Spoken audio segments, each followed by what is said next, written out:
Good morning, everyone. I am Andrea Barton-Reese. I'm the CEO of Connecticut's Paid Leave Authority, and I am delighted that you're able to join us here today for a presentation about paid leave and what you can expect as people start to apply for benefits.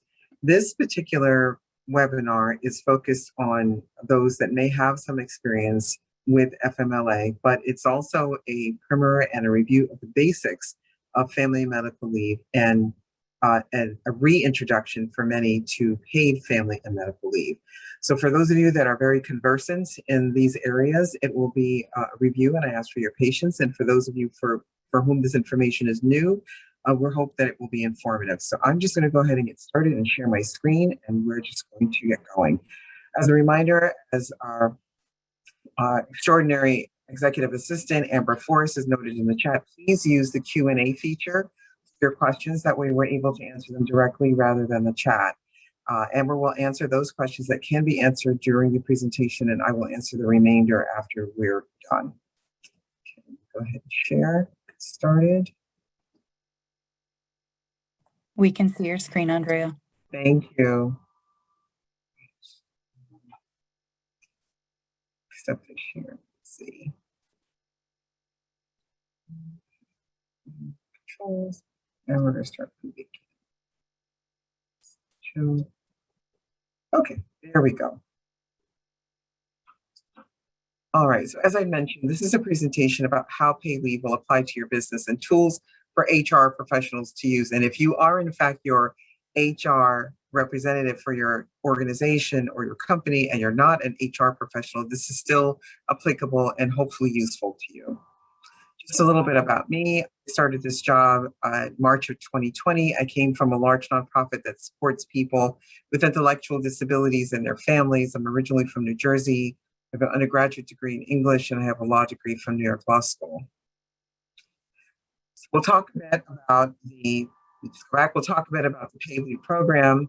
We'll make a distinction between family and medical leave and Connecticut paid leave, and what you'll need to do to implement the Paid Leave Act in your workplaces and implement the Family and Medical Leave Act. We have a place where you can get some additional resources, and then we'll have an opportunity for questions and answers. So just a bit about the Paid Leave Authority. We were established by statute in 2019, and our primary purpose is to provide accessible paid leave benefits to workers throughout the state and to give employers, administrators, and healthcare providers a way in which to do that makes sense and is practical for them. We have 5 primary responsibilities, as you can see here: outreach and engagement, developing the policies and procedures needed to run the program, establishing the trust fund to which many employers have been making their contributions, auditing and approving private plans for those employers that choose to create their own paid leave option pursuant to the statute. And we also are responsible for administering claims for paid leave benefits, which we are doing through our partner, Aflac. Here are some key dates that are applicable to the program. Employers started to register last November and started taking deductions in January of this year. We have been accepting applications for private plans, but most employers have opted to participate in the public plan and have been making their their quarterly payments electronically. Starting in December 1, 2021 is when we plan on opening up the application process so that those who may be seeking benefits under the plan may begin to submit their applications with benefit payments starting in January of 2022.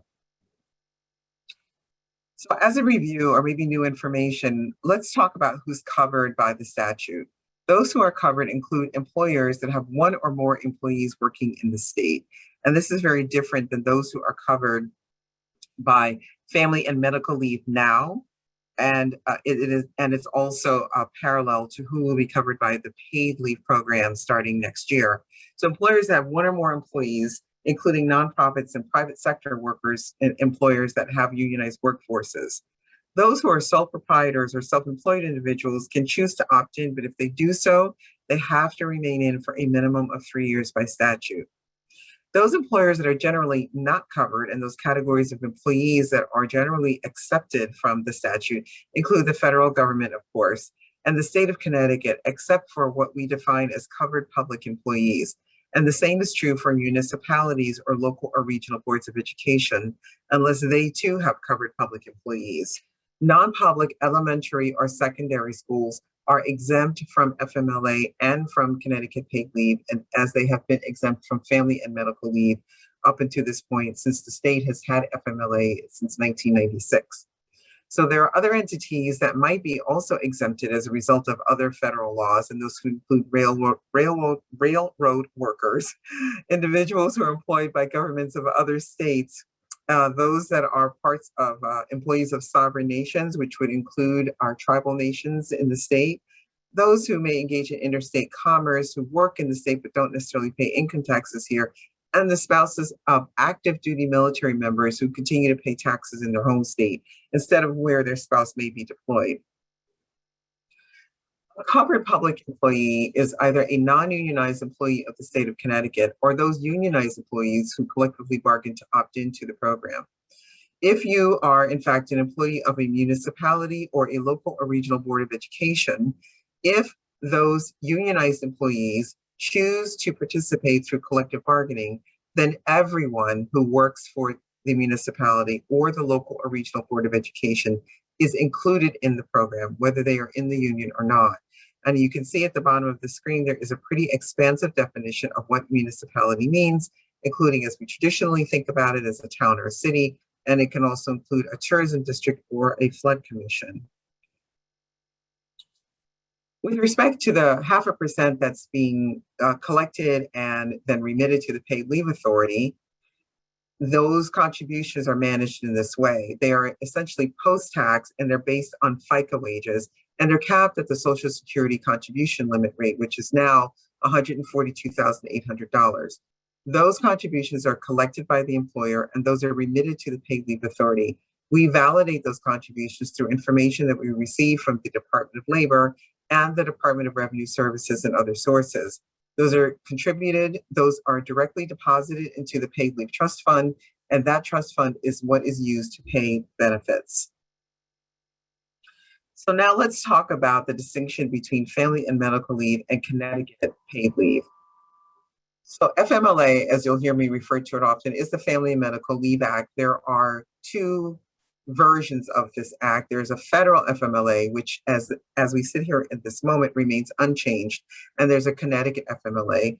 Both of them allow employees to take job protected time away from their work to care for their family or themselves for specific reasons. But as we know, both of those are unpaid, but employers have the option to adopt policies that may allow for income replacement. So for example, some employers continue to provide paid leave for their employees, their regular leave. It's just part of what they do to maintain their workforce and to retain their employees. But most employers that we've encountered require or allow their employees to use their sick or vacation time to cover the time that they are out on FMLA, whether it's state or federal. But this will change significantly starting in just a few months in 2022. Here's a chart that compares the way that the FMLA in this state works now as compared to the way it will work in 2022. Right now, if you are an employer of 75 more employees, you are covered by Connecticut FMLA, meaning that you have an obligation to adhere to it and comply with it. But in order for that employee to access those benefits, they had to have worked for the employer for at least 12 months and 1,000 hours immediately preceding the time that they're taking their leave. And once they've done so, they do have job protection, the ability to return to their job, same pay, same rank, same everything, when they return from their FMLA. Right now, they're getting 16 weeks in a 24-month period, or 26 weeks if they're a military caregiver. And the employer can require the employee to use all of their accrued time, no matter what bucket it sits in, to cover all of the time that they're out. Next year, things will be very different. It will apply to all employers with one or more employees, and there will be no hours work requirement, and job protection will attach after 3 months rather than 12. So similar to the federal FMLA, there will now be 12 weeks of leave available in a 12-month period, and the 26 weeks of leave still remains available for military caregivers. What's different also is that an additional 2 weeks of leave may be available if a person is experiencing incapacitation during their pregnancy. Another significant change is that an employer can still require an employee to use their accrued time off, but they have to allow them to keep up to 2 weeks of vacation time. They cannot force an employee to exhaust all of their time as they are able to do now under the current FMLA for Connecticut. So we understand now Connecticut FMLA and how it currently works and how it will change. Let's talk a bit about the paid leave statute. We will refer to it as CTPL, which is the Connecticut Paid Leave Act, and it refers to the statute, the program, and the authority itself. And all it is a source of income replacement benefits for eligible employees who can't work. So if, in fact, that employee is eligible under the criteria set under the statute, and there are earnings criteria and time worked criteria, and they have a qualifying reason, they can qualify for income replacement, but it does not provide job protected leave. And I'll talk about why that's important. That is that a person could, in fact, qualify for paid family medical leave without having job protection. And here's an example. A person may have worked for, let's say, employer A for 6 months or so, and then they change jobs and they work for employer B. Well, the statute requires that they earn at least $2,325 in the highest earning quarter, completed quarter of the last 4 of the 5 quarters that they worked, and that they've worked at least 12 weeks for an employer. So a person could very well meet those criteria by having worked for a previous employer, but come to employer B and have only been there 3 months. They qualify for income replacement, but they don't qualify for job protected leave. So, and that is a scenario that could happen under a number of circumstances. For the reasons why a person can take FMLA, and these are the same reasons that paid leave would apply. So that's to receive treatment or recover from one's own serious health condition, which can include pregnancy or serving as an organ or bone marrow donor. You can also take time to care for a family member who also has a serious health condition. You can build your family and take time to bond with a newborn or someone a child who's been placed in your home for birth, adoption, or foster care. We spoke earlier about military caregiver leave, and there's also a leave known as qualifying exigency leave, in which a person can take time off to attend to specific issues that are related to a parent or a spouse or a child's overseas active duty in the military. And what is unique to Connecticut is up to 12 days of leave is available to attend to issues associated with directly experiencing family violence. So our state has a Family Violence Leave Act, which allows for 12 unpaid days to attend to issues that are associated with experiencing family violence. A person can now apply to the Paid Leave Authority to be paid for those 12 days that they are out on leave for reasons due to family violence. Now, caregiver leave has a much more expansive definition than it has in the past. Before, it was limited to a parent, a spouse, a son or daughter who's under 18 or over 18 if they had a disability, but it did not include siblings or grandparents and the like. When the law in Connecticut changes next year, that definition will include all of the categories of family that you see listed here, but it will also include a person who is related by affinity. So exactly what does that mean? And you can see that definition here. It is any person with whom the employee or the worker, we should say, has a significant personal bond that's like family, although they may not have a biological or legal relationship to that person. This is often seen in circumstances where a person may have been raised by a godparent, or they have had to leave their home because they could no longer live there and they've moved in with a close family friend who finished raising them maybe through their teen years to adulthood. And now that person would like to take time off to care for that individual that took them into their home and raised them. As long as there is sufficient proof that that relationship exists and it is a relationship by affinity, the person would be eligible to apply for benefits under this definition for a reason that is listed under the statute to take leave. Here's a summary of the eligibility requirements. As I noted earlier, the federal leave law does not change at all. There is still a 12-month work requirement and a 1,250-hour requirement for working before a person can qualify for federal FMLA.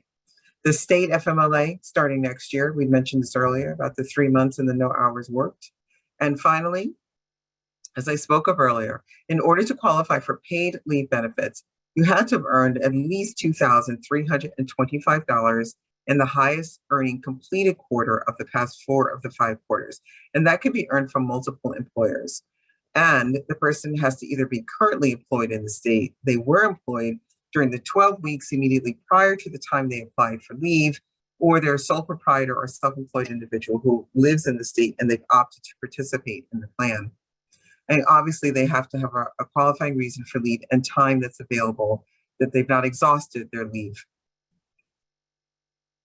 A summary of entitlements is here. Very much what I've just described earlier, that a person can take 12 weeks in a 12-month period for FMLA job protected leave, 26 weeks for caregiver leave, 12 days for family violence, and an additional 2 weeks for incapacitation. And these are the same criteria that apply to FMLA job protected leave and the paid leave benefit as well. So what exactly do you do depending on the role that you have with respect to Connecticut paid leave? So first, we're going to review what the responsibilities are when it comes to contributions to the trust fund. The worker is responsible for contributing 0.5% of their FICA wages to the up to the Social Security limit to the trust fund. The employer is responsible for coming to our website, ctpaidleave.org, and creating an account where they will take those wages that they've deducted and they will remit them to the paid leave authority with any required backup information. Many employers have a third-party administrator that does this on their behalf, and that is sufficient to meet this obligation. We at the Paid Leave Authority are responsible for receiving and reconciling those contributions, processing any over or underpayments, and we will impose penalties for non-compliance. The Department of Labor is the entity that determines whether or not it will allow employers time outside of the due dates for payments to make catch-up contributions. We know this is a very challenging environment in which we've all been living and working and operating. So some employers either don't know of their obligation or they've had a tough time catching up. So the Department of Labor is the one that determines whether an extension can be granted in order to make catch-up payments and submit those to the authority. When it comes to making claims, this is what this process will look like. So the worker will submit an application to the Paid Leave Authority in a timely fashion. That is 30 days when you have notice that you need to be out, or as soon as practicable if you don't know when you're going to be out. We will require everyone to create an account and provide supporting documentation. The account is important for security purposes because we will be collecting a lot of sensitive information. They can update their account with absence information and information about other sources of income or revenue. And they need to notify their employer about the fact that they are applying for benefits from, the paid leave program. The employer will be responsible for verifying employment and validating the absences and also other sources of income or wage replacement. And by that, we mean if the employer has a paid leave policy for absences under FMLA, if they have short-term disability or any other pools of time, those will be used to offset any payment amounts the person would receive from the Paid Leave Authority. You also have to notify your workers about your PTO policies if you haven't already done so, or if you're changing them in light of the availability of paid family and medical leave, and refrain from discriminating or retaliating against a worker for taking a paid leave claim. We at the authority are partnering with Aflac in order to process all of the paid leave claims that we anticipate will come in. They will determine eligibility and review the documents that will be provided by the workers. They will also do the calculations and pay the benefits and monitor ongoing claims. For those claims that may be denied the first time, they will assess requests for reconsideration and do that in partnership with us at the Paid Leave Authority. They are also responsible for investigating potential fraud. And along with us, that we have the ability to impose penalties as appropriate. That is not what Aflac does, that's what we do. The Connecticut Department of Labor is statutorily responsible for hearing appeals that are related to denials of claims and also related to any penalties that we may impose because of fraud or any other wrongdoing related to either claims or the receipt of benefits. So here's just a summary as to how this process will work. I tend to like this slide better because it runs through the process. It tells me what the worker needs to do. They need to either call Aflac or go onto our site, create an account, submit their information, which may include the reason, the length of leave, the type of leave, and whether or not there are any other sources of income or jobs that they may be working. Aflac then is responsible for validating that data, and they will do that by having direct access to information from the Department of Labor and other documentation as they see fit. They will validate the worker that the worker is actually employed by the employer or is a registered sole proprietor. And if they determine that they're not eligible, they will in fact let that person know and offer them a request to have that decision reconsidered. If the claim is in fact approved after the review of supporting documentation, they will notify the worker that documentation is missing if that's the case. And if the claim is denied, they will also let them know about their right of consideration. If the claim is in fact approved, that person will also be notified of that decision, and then benefits will be paid. We pay them at least 2 weeks in arrears so that if there's an issue, we will know. So on this next slide, it goes through the rest of the process where they use DOL data to calculate the benefit. And then they take into consideration any offsets that an employer might have, as I mentioned earlier. Those benefits are issued either electronically, directly to a bank account, or in what's a stored value card, otherwise known as a debit card. And they're issued each Tuesday, 2 weeks in arrears. So as an example, the benefits that will be available for the week of 1/22 to 1/2 to 1/8/22 will be issued on 1/18.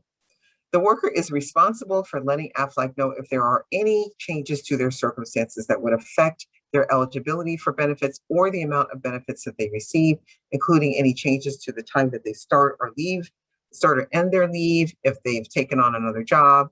Also, if a worker is taking intermittent leave, they will be asked to provide more frequent updates about their leave usage in order to be able to get their benefit payments from week to week. So I've said a lot about how the process will work. Exactly how much will people get? Well, statutorily, it really depends on what their income is. If a worker's base weekly earnings are less than or equal to the minimum wage, then the statute is pretty clear.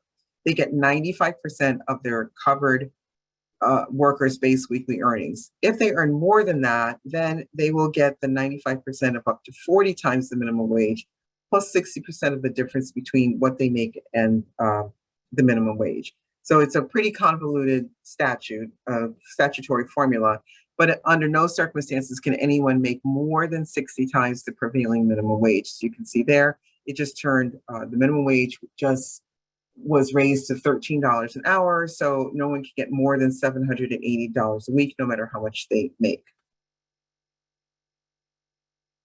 So just here's an example that's pretty straightforward about how it would work. So worker A is in fact earning $13 an hour at the minimum wage. They would get 95% of that, so it's $494 a week in benefits. Worker B earns a little bit more, $13.50, and you can see there that they're getting the 95 plus the 60% of that difference, as I've mentioned. So they would be receiving $506 a week in benefits. Get this question quite often. What is the intersection of employer-provided paid time off and Connecticut paid leave benefits? So the statute allows an employer to either require or permit a worker to use any of their sick or other paid time off while they're out on leave, provided that they're allowed to maintain and retain those 2 weeks of time off. And if the employer offers a short-term disability policy, the interaction between how the PTO policy works and the short-term disability policy works, along with CTPL benefits, has everything to do with the terms of the policy. So we can't offer any specific direction around that because all the policies are different. But if in fact a worker doesn't receive any employer-provided paid time off, then the Paid Leave Authority will pay that worker the full amount of the benefits for the full amount of time that they're away, off on leave. If the worker receives something that's equivalent to the worker's full pay or their regular pay for the full amount of time, then the worker won't receive any benefits from the paid leave authority. So in fact, if some employers, which we know this to be true, do pay 100% of salary while the person is out for at least a portion of the time that they're out on FMLA, then they would need to exhaust that benefit from their employer and then come to the paid leave authority for any remaining time that is unpaid that they still remain out on FMLA. So if in fact an employer has a portion of their time off paid by the employer, but there's a difference between what they're being paid by the employer through their PTO or other means and what they're getting and what they would normally be paid, we would pay the difference with that. So here, this example is, so if a worker receives a employer provided PTO that's equal to their pay for a portion of the time they're out, they'll receive that benefit amount for that time that they're out, but then they'll receive payments from us, but only when those payments cease from the employer. If they receive, so now I'm on the right side of the screen, if the worker gets employer provided PTO that's less than their pay, then we actually pay the difference at the paid leave authority, but under no circumstances can the combination of what they get from their employer and what they get from the paid leave authority exceed 100% of the worker's regular pay. Some of the things that we tell workers, so if they're trying to figure out what benefits they can get from the paid leave authority, they should really come to their employer and find out whether or not their employer either requires them or permits them to use some or all of their paid time off while they're out on leave, and if there are any rules about using sick time at all, and whether or not the employer offers a short-term disability policy, because all of these things can have an impact on the amount of benefit that an employee can get when they come to the paid leave authority. The other thing I would add here is that workers should know that we will be asking their employers, even if they have multiple employers, what their policies are, and those policies will then become applicable to the calculations that Aflac will be making and to see exactly how much that employee will be getting. So we're not just relying on what the employee tells us is the policy. There will be employer verification of that information. So about the Connecticut FMLA itself. So this is the part where there seems to just be a bit of confusion, but again, I'll run through the obligations just for Connecticut family and medical leave, which is the job protected leave and isn't paid until the person either has it covered by their own PTO or comes to the paid leave authority or has some combination of that to receive wage replacement. So workers really need to tell their employers in a very timely fashion that they need to be away and they need to submit an application for FMLA and provide that employer with the supporting documentation, which will include a medical certification. And they need to comply with the employer's attendance and call-in policies. So the fact that they would be receiving paid leave benefits does not absolve workers of the responsibility to follow your rules as an employer when it comes to absences from work. With respect to employers, we obviously are encouraging employers to have a leave policy, including the rules about PTO usage, to make sure that if you are not already doing this, because you may have not met that 75 or more threshold, there's a family and medical leave poster that has to be placed in an area that is conspicuous, that employees can see it. You have to process leave requests and monitor the leave usage and manage that worker's return to work, and obviously refrain from discriminating or retaliating against them while they're using their FMLA. We at the Paid Leave Authority do not have any official responsibilities when it comes to any administration of the family and medical leave law itself. We just provide training about family and medical leave as a part of what we're responsible for, which is to provide paid leave benefits. But we understand that there is an inextricable connection between the two, which is why we want to make sure that people are very clear about the differences between them, but what we're responsible for and what responsibilities and obligations that employers have. The Connecticut DOL is the agency that is responsible for providing workers guidance about FMLA, and they also are the ones that promulgate the regulations regarding FMLA, and they are responsible for investigating any complaints about retaliation, discrimination, and the denial of family and medical leave. Job protected leave process. We'll walk through this a bit. So this is assuming that the employee has worked for the employer for the 3 months. They need, again, to notify the employer that they need to time off. And they don't have to say FMLA. So this is the thing that can often be confusing for those that are not familiar with this process. 30 days in advance, if the need for leave is foreseeable, scheduled surgery and the like, or as soon as practicable, if they don't know that they need it. So the person goes to the hospital because they have appendicitis and they need surgery. As soon as they're lucid, they should be letting their employer know that that's what's happened and that qualifies for FMLA. The employer determines whether or not the person is eligible and lets them know whether or not they need any further documentation. So eligibility means that the employer has determined that the person has worked for the employer for the requisite amount of time and that they're going out for a reason that is covered under the FMLA statute. The employer has 5 business days to say to the employee, we've determined at least those 2 things, and you are eligible to apply for FMLA, gives them the paperwork, tells them what else that employer is going to need. But it's not the approval of the leave. It's just saying, yes, we think you qualify. Here's what we need from you in order to provide an approval. Now, the worker then has to provide that documentation, and it can vary depending on what the circumstances are.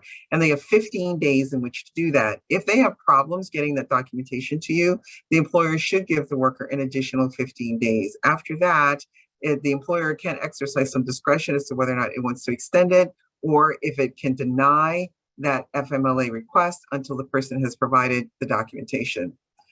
The employer is responsible for letting the worker know that the leave is approved under FMLA. So this is assuming that the person has given appropriate notice, they've provided you with the appropriate documentation. You have 5 days to let an employee know once they've turned everything in that they qualify for the leave and that their leave is approved. And they have to let them know what the rules are, if they're required to use their PTO, withholding those 2 weeks, how they have to report in, and whether or not they'll need a fitness for duty certification before they can come back to work, because that's certainly something that an employer can ask for. Now, here's something else that you need to know. The worker reports the employer when they actually take the leave, and the employer is responsible for tracking that leave to make sure the person does not exceed the 12 weeks in a 12-month period.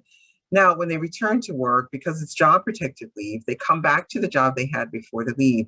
They have the right to come back to the same job, same salary, same terms and conditions. And you can't insist that the person be 100% fit for duty or totally recovered. You can get a fitness for duty certification, which would not necessarily mean that they're 100% fit, but they can return to work under some circumstances with some restrictions. You should also consider whether or not the person may be covered under the Americans with Disabilities Act or the Connecticut Fair Employment Practices Act, both of which may apply to you depending on the size of your organization. The ADA is 15 employees or more. CFIPA, I believe, is also 15 employees or more. It may actually be 3 employees, but it's definitely 2. These are definitely 2 laws that you have to take into consideration when a person asks to return to work and may not be 100% fit for duty. There are some complicating factors in managing FMLA, and of course, we those of us who've managed FMLA know these well, and that is really managing the worker absences by enforcing your attendance and call-in policies and getting notice from the supervisors about their absences. They may have trouble getting the right certifications to you, the medical certifications or other types of documentation. They may be able to take intermittent leave, which is if they have scheduled time that isn't necessarily blocks of time. So if they are going to physical therapy twice a week, or they're taking someone else to physical therapy or treatment, that would be taken intermittently, and that needs to be managed because it can go on for some amount of time. Employees who are on fluctuating work weeks also can pose a complicating factor for managing FMLA. And also, as I mentioned earlier, those interactions between other laws, the ADA, the CFIPA, the federal FMLA, that is a challenge as well. Now, there may be circumstances under which a worker is absent from work under a reason that is considered FMLA, and they will say to you, I don't want it to be considered FMLA because they don't want to start to eat into their 12 weeks of eligibility. But in every circumstance, it is the employer's right and also your responsibility to designate that time off as FMLA, even if the worker doesn't want you to, and even if they don't ask for it. Because under any circumstance or some circumstance, if it turns out the person is out much longer than either the employer or the employee anticipates, and you end up taking disciplinary action or terminating them, then you're in a position where you might be accused of discriminating against them because they had an FMLA qualifying absence, but you didn't characterize it or categorize it as such.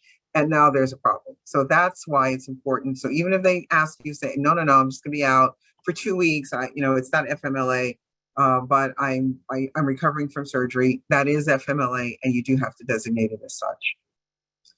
A brief overview of the leave laws that I mentioned earlier that you should be taking into consideration that offer job protected leave: federal and state FMLA, workers' comp, Americans with Disabilities, the Pregnancy Act, and I was in fact correct, the CTPL Act. It does cover employers that have 3 or more employees. Then starting in 2022, we know that Connecticut paid leave will also offer income replacement.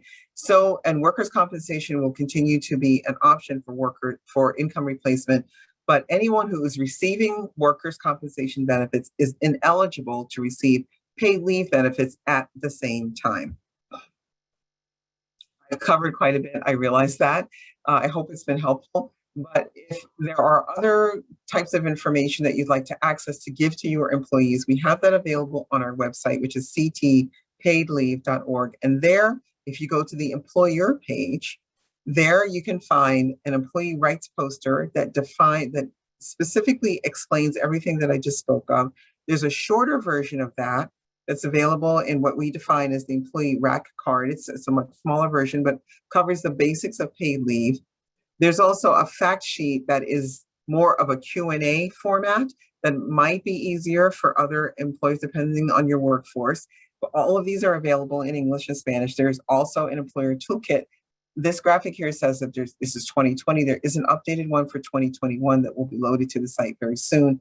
And the paycheck mailer that explains what the deductions are for will also be updated, but it's available as well. It can be downloaded and printed and used or emailed to your teams. So we are here to help. We do not have a call center. We hear this often, and we appreciate that it's helpful to be able to call someone, but that is just not within our budget. So we do have a contact center, and the way that you can reach that is going through the Contact Us portal at our site, ctpaidleave.org. Someone will get back to you by either answering a question you submit by email, or if you need a call back, you can indicate that as well. We also have a number of videos and frequently asked questions on our website that might be helpful to you. Again, our website is ctpaidleave.org. Okay. All right. So Amber. Thank you, Andrea. We do have quite a few questions in the QA. I can imagine. So I'll start from the beginning. Okay. I repeat more slowly, point taken, how an employee may be eligible for paid FML, but not job protection. So I do tend to speak rather quickly, so I apologize for that. So let me walk through how that process might work. I'll use the same example, but I'll provide a little more detail. So as you saw in the slide, excuse me, just one moment. As you saw in the slide, a person is eligible for paid family and medical leave if they have earned $2,325 in the highest earning quarter of the last 4 of the 5 completed quarters in which they've worked in the state of Connecticut. They also have to have a qualifying reason for leave, and they have to have worked for that employer. They have to be currently employed with the Connecticut employer, or if they're unemployed, meaning that they've left that employer or they're truly unemployed, they can still apply for leave for up to 12 weeks from the time that they've left that employer, or up to 12 weeks during the time that they're unemployed, having just left an employer. That's it. That's the criteria for being able to be eligible for paid leave benefits.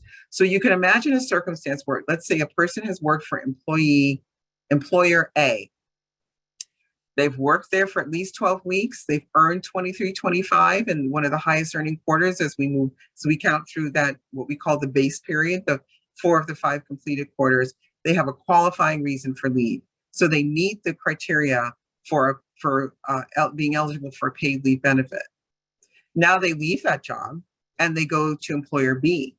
and they're 3 weeks into their work with employer B, and it's determined that they have to have some surgery. They can't wait until they've worked with you for 3 months to get job protection. So they come into your office and they say, I need leave because I need to have this surgery, but I haven't been here for 3 months, so I know I don't have job protection. They can come to the paid leave authority because they meet the statutory qualifications to get income replacement, but they don't meet the job protection timeframe because they've not been with employer B for 3 months. So what employer B can say is, go ahead, get your surgery. We'll hold your job for you if that's what you choose to do as the employer. We won't hold your job for you, so go ahead and get your surgery, or we'll work something out and that you can reapply, or whatever it is that the employer B may determine. This person can still come to the paid leave authority and get income replacement and not have job protection with their current employer. That's how that might work. So the person that submitted that question, if I didn't explain that thoroughly, submit it again, and I'm happy to use a different example. So next question is, what proof will the state require of the relationship when filing for leave for someone related through affinity? This is the responsibility of the Department of Labor. So at this moment, they are determining what that proof will be. So as soon as they release their regulations and their guidance around that, then we will be able to share that. So we don't have an answer for that right at this moment, but we will know that as soon as they let us know. So next question is the employer responsible for informing Aflac, or is the employee responsible for informing Aflac of employer provided benefits? So the employer will be contacted by Aflac. So in a sense, you are responsible for informing us, but you're not responsible for doing that affirmatively. So when your employee goes to apply for the paid leave benefit, Aflac will be in touch with you as the employer to say, okay, this person has come to apply for us. We need two things for you. Do they actually work for you? That's what we want to know. That's number one. And number two, do they have any other kind of benefit that might impact how much they'll get from us? Because we'd like to know that before we calculate their benefit. So those are the two things that Aflac will be asking about that. So how's the employer informing you and Aflac? How's an employer informing you or Aflac of our policies? I think I just answered that question with respect to the one I just answered. So that's what happens when the person applies. Aflac will reach out to you as the employer. There is a form that your employee will bring to you from Aflac for you to complete as the employer. It's employer verification, and it will also provide it will ask for whatever benefit that they may be getting from you as an employer. So let's see. Can an employer pay the worker's full income replacement and receive a reimbursement? No, we don't have the capacity to do that. That is not how this particular program will work. I know some states are doing that, but this particular statute and program is not designed that way. So if an employee has a separate short-term disability policy through Aflac that is entirely separate and not matter toward any of the CTPL. Okay, so I think I understand this question. If a person has purchased their own short-term disability policy, meaning has nothing to do with their employer, they bought it on their own, and they are also applying for paid leave benefits, there is no relationship between any other income that they get from any policy that they purchased on their own that's theirs and what they get from the paid leave authority. Those are two completely separate things, and we don't count that income that they may be getting. Now, that doesn't mean that Aflac will be asking them if they're getting benefits from any place else, but that's not how this process works. So how does voluntary short-term disability impact paid family medical leave? I think that's similar to the question that was just asked, but that is how it would impact it. We continue to determine whether or not the person we're really more focused on employer provided benefit. So the person has purchased their own policy. That is not something that we take into consideration. That is not just a Connecticut rule. Every other state that is offering paid family medical leave right now has the same rule. They do it the same way. Okay. Will CTPL time be decremented if the employee or employer requires them to use their full PTO time? For example, with the time under PFML, be denied or deducted if, so the person that submitted this question, I don't have the rest of it. It just stops at if. Actually says being paid in full by the employer in the next question down. Oh, okay, thank you. Okay, thank you. Right, so let's over the time. Didn't see that next one. Let's see. Will it be decremented if the employee requires them to use their full-time PTO? Would the time earner be denied or deducted if they're being? Yes. So that was one of the examples that I covered in one of the slides. If the person is receiving their full-time payment from the employer for all or part of the time that they are out on FMLA, and they come to the paid leave authority and they're looking for benefits, this is one of the circumstances under which, or an example, I should say, where we would go back to the employer and say, what part of their time off is being covered by any benefit that you're offering as an employer? And if you tell us we're paying them for the full time that they're out, then we're going to deny their claim at the paid leave authority. If you say to us, they're receiving 50% of their salary, or they'll receive 100% for 3 of the 6 weeks that they'll be out, all of those different circumstances have an impact on how much they will eventually receive from in paid leave benefit. So let's see. Next question. If an employee is on leave now in September, which may go past January, and we're not currently required to do Connecticut FMLA because we have 20 employees, do we start counting the leave now or in January when the law changes? Excellent question, and we get this a lot. So we are using at the paid leave authority a 12-month look back period. So it doesn't matter whether the paid leave benefit starts in January or whether FMLA starts in January. If the person has taken 12 weeks in a 12-month period, when you start counting those 12 months, even if they go back to 2021, then you're counting the leave based on that 12-month look back. We're using the 12-month counting backwards. Some employers are using a calendar year, others are using 12 months going forward. That's the process that we use. So if you're using the 12-month look back, then you're looking to see whether or not that person has taken their FMLA in your 12-month period, whenever that began. So the next question is, if I am understanding properly, an employer's paid plan will pay before the CT paid leave. That is true. So if they have any form of income replacement that from their employer, that will be taken into consideration as we calculate the benefit. Again, it depends on how much. So again, if the person is out, I'm going to use the 6-week example again. If they're out for 6 weeks and their employer is paying for 3, then we will start paying at the 4th week through to the 6th week. If the employer is paying 50% for those first 3 weeks, then we will pay 50%. The employer pays 50%. So it really depends on the circumstance. But if, for example, if the employer is paying full amount of money for whatever period of time it is, then that is paid first, and the person comes to the paid leave authority for the remainder of that time. Okay. Let's see. I have 2 questions on the portal.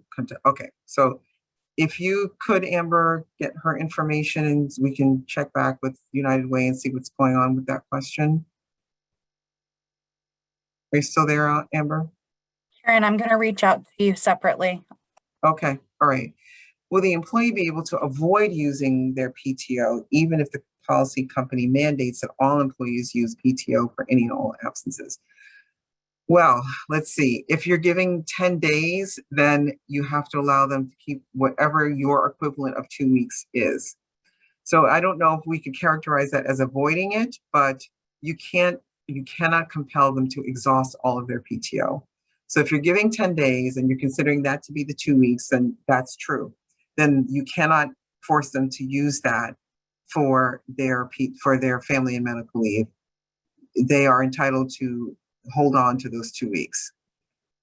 Okay.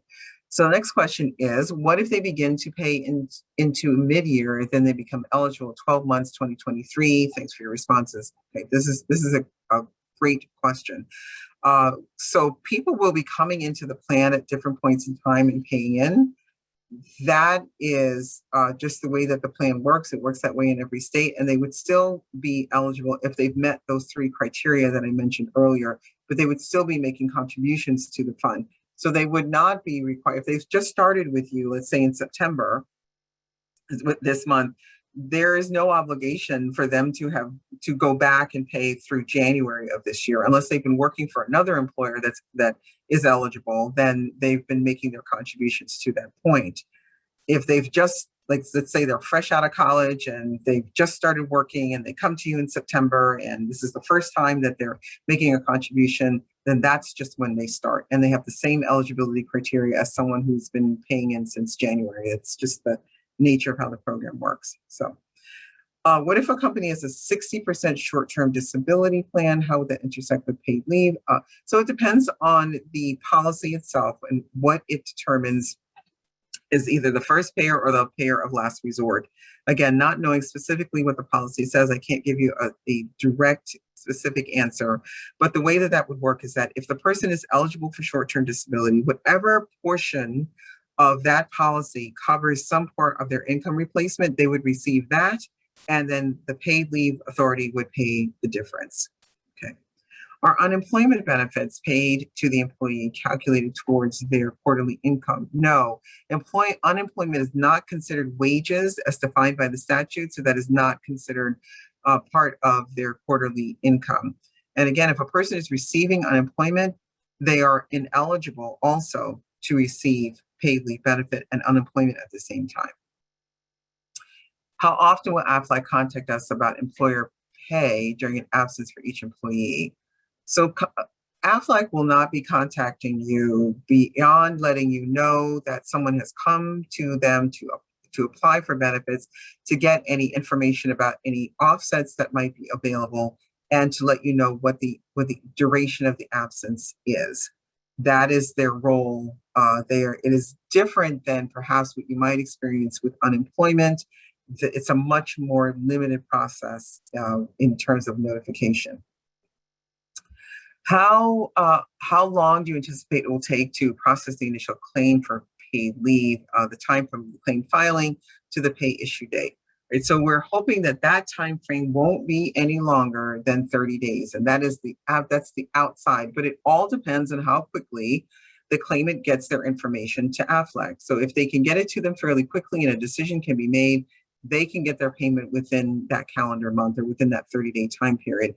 If they're having a really hard time getting their medical certification or their attestation of the relation by affinity, it could take longer than that. Okay.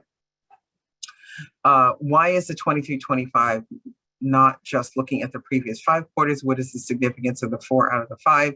That is the way that the statute reads. That is not a particular policy that we've created out at the Paid Leave Authority. The statute specifically says that it's the highest quarter of the 4 of the 5 most completed quarters. So I can't really speak to the significance of that other than to say that that is the way that the statute has been drafted. Okay. So remind us again about how long after the end of a 12-week period that a person would become eligible again for a new leave period. It would be 12 weeks in a 12-month period. So if they've exhausted their 12 weeks and in 2 months, they have to wait another 12 months until they're eligible for those 12 weeks again. So are construction workers on rail jobs exempt from paying into the tax? Those are not hired directly. So without knowing more about the specific circumstances, I would say generally we think that those that are working for an employer that is covered under paid leave, whether they're a contractor or a vendor, they may not be exempt. If they work for Metro North or Amtrak, some of those workers are exempt. It really depends on the circumstance. So I can't really say specifically, but some may be and some may not be. So I'm sorry, I can't give you a more direct answer than that. Okay, so regarding the employer with 28 employees are not covered now, if we start counting the leave now, do we need to follow the rules of the FMLA now, get the forms, give a response? Yes, so those rules are the same rules that exist right now for family and medical leave. You don't need to start doing it now because as we sit here today, you don't have 75 or more employees and you're not covered by Connecticut or federal FMLA. Starting in January, you will be. So you will have to follow the process that I outlined in the slides. So let's see, under CTPL, does the employee have 1 year from the date of birth to receive pay for bonding? Yes. So bonding is up to 1 year from the date of birth, as is the case with FMLA now. All right, we currently have employees use up their full PTO before unpaid leave. Did you say that the employer must now have the employee retain 2 weeks of PTO? Yes, that is correct. That is statutory. It's in the law. You have to allow them to retain 2 weeks of their PTO. They cannot, starting in January, you cannot compel them to exhaust all of their PTO. All right. How will CTPL handle company STD plans that pay as last resort? If the STD will offset the paid amount. So yes, that is how it will work. So it depends on the terms and conditions of the policy. These are the times when you may actually be on the phone. Your HR department may be on the phone with someone from Aflac so that we can understand what the terms and conditions of the short-term disability policy are. If your policy says that they are the last resort, then the person will come to CTPL first. If there's some combination of a portion of their pay, then that is how it will work. So we would pay the difference. So every circumstance is going to be different. Okay, so I think that's the end of the questions, Amber. Unless there are more. Nope. I think those were all. I believe so. I think that sums it up. Yeah, and we are right almost at 12 o'clock. So there's only a few minutes I can give you back, but I'm happy to do that. I really want to thank all of you for taking an hour out of your day to learn more about paid leave, how the benefits process will work. We have many more of these webinars that are coming up. So if you're interested to see it again, you're more than welcome to attend again. And I appreciate your time that you've taken to be here with us today. Thank you very much. It's really kind of you. Everybody have a wonderful weekend. Thank you, Andrea. Thanks.